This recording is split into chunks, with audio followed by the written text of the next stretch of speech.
Hello সবাইকে। আজ আমরা চলে গেছিলাম এক ছোট্ট পুচকু তোজোর অন্নপ্রাশনে। তো কিছু স্টার্টার খেয়ে নিয়ে চলে গেলাম মেন কোর্সের দিকে। এই যে মেনু কার্ড, যেটা আমার খুব ইউনিক লেগেছে। তারপরে স্যালাড দেওয়ার পর দিয়ে গেল রাধাবল্লভী, সাথে চানা মশলা। এটা দিয়ে দুর্দান্ত লাগছিল খেতে। খুব প্রত্যেকটা আইটেমই সত্যি বলতে খুব দারুণ ছিল। তারপরে দিয়ে গেল মুচমুচে বেগুনি। বেগুনি খেতে খেতে ইতিমধ্যে দিয়ে গেল গরম গরম ভাতের সাথে ভেজ ডাল।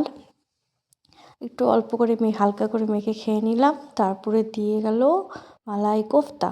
এই আইটেমটা আমি কোনোদিন আগে খাইনি, কিন্তু আমার সত্যি অপূর্ব লেগেছে।